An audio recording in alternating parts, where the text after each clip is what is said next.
So a really under-publicised film, which I don't think I've even seen advertised at the cinema, is Dead of Winter by Brian Kirk, the 2025 thriller with Emma Thompson. I think it's a bit different for her, isn't it, actually? It's a very serious It's role for her. Yeah, a very serious thriller set in the deep dead of winter snowbound. It's like it took a leaf out of Ridley Scott's Legend there with someone's took the unicorn's horn in this film. and I don't always, no one to give too much away, fresh film, but like essentially an older lady gets tangled up in trying to do the right thing, rescuing a young woman that seems to have been kidnapped, and then events unfold. That is pretty much a simple premise. But it is quite a simple story, but it's very effective. But to be honest, the story does untangle in a good way throughout, so it does keep you interested and invested, because you get little tidbits throughout, which some I saw coming, but essentially still the story unfolds. So it tells a simple but interesting story with some interesting characters. And I will say, again, with this sort of film, the performances were pretty strong. Like stole the show. Judy Greer was good. Judy Greer? Yeah. She was really good. She was pretty mad. Yeah, quite a well portrayed as a bad villain, actually. It's an unusual set of characters, I think, which, it's not like a stereotypical film like that with the cast and the characters they play. But I was going to say that the location stole the show as well. It's stunning. Pretty epic location and sets and stuff. It did have a really gloomy, dingy, dark feel, which I did like. Like like the end of the world. And the lighting added to that in the interior scenes. It was very natural lighting, that very sort of darkish, orange toned lighting, so it was very atmospheric. Yeah, to be honest, it actually was lit like a horror film, but it is not a horror at all. But it had that kind of vibe. I suppose I got Misery vibes from it being in the snow in the way it is as well. Like it's but yeah, there was some breathtaking cinematography that actually showed the vastness of the isolation. The location itself is a character of the film, the isolation and the landscape. And it was a good underdog film. I say that because, again, it is a bit like sidelined at the moment. I don't see many people talking about it. It's not been marketed much at all, and it's a really strong film.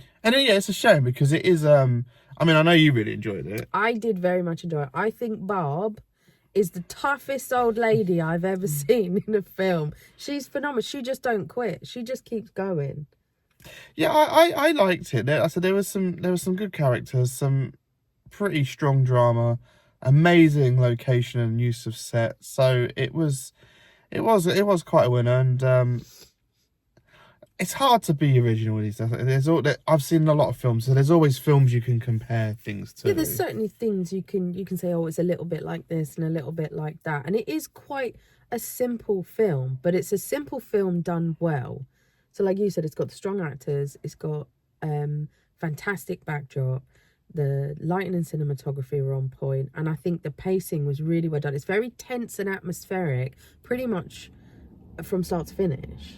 Well, it's definitely a film that, I wanted to find out what was going on, because it doesn't... you're really pulled into the intrigue. It doesn't just set it out straight away. No. I said that the film does unravel. You learn a little bit about Barb. You learn a little bit about... You get little tidbits. You learn a little bit about the girl. It's really like it proper like drip feeds you just to keep you on the edge of it's got a bit of mysteriousness around it, but it's not too much that you don't know what's going on. So it has the right balance. It's not chaotic. It is very smooth. And then she just turns into John Rambo, really. A little bit, yeah. But it is believable, though. Those women that live in those areas, they are tough She's an older female version of John Rambo, running out into the wilderness, taking the law into her own hands, sealing her wounds up and fighting to the very end. I don't want to spoil it, because I think the end kind of ties in with why she's such a tough cookie, because she had a plan. From start had to adapt. To end, you get more and more throughout every so often. You get more of a character development, and yes, the film does do like a full circle and falls into place. So it's a rewarding payoff But as also well. an easy watch. It is an It's easy not watch. complicated. It is an easy for a tense film. It is an easy watch. I will say, if you can catch it at a cinema, because it is nice Yeah.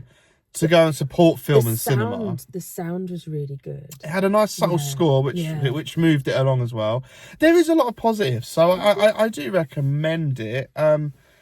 It's a different one as well. It is a bit different. I don't in think a it's way. for everyone. I think a few people might find it a bit, but I I think some people might find it underwhelming and boring to an Maybe. extent. Just, I found it an easy watch. It is an easy watch. And it's not massively forgettable. Not like other films. It is like it did stand out a little bit more than average general stuff. So, as I've said, the way better than the last film we watched. Not Aliens, Urchin. very different film, Yeah, because it was rubbish. different message, different impact. If you like Misery, it's got that kind of tenseness and that sort of backdrop, then you may get on with this one. So that's one to consider, and not to be confused with the slasher 88 released Dead of Winter. Which is Not that one. Go and check out. Go to the cinema and experience it on the big screen, because you get those big broad landscapes on a big screen. It is better than watching it at home. So try and catch it, although there's not many showings left around here. No, they're all daytimes after tonight. It really was This was the last point we could catch it in an evening. it's a shame when cinema does this.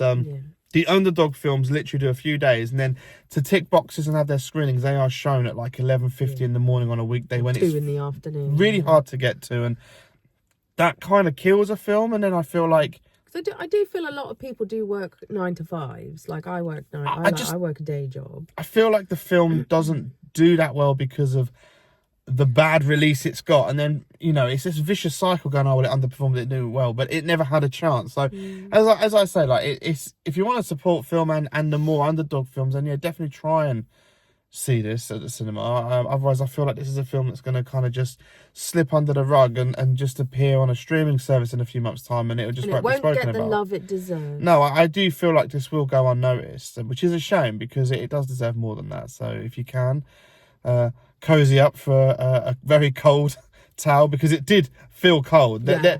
There's a scene in that film, and the whole atmosphere, and I was saying the location, and something happens to someone, and you feel. Yeah. I actually felt cold watching it. It did affect. So go and experience that on the big screen, Dead of Winter.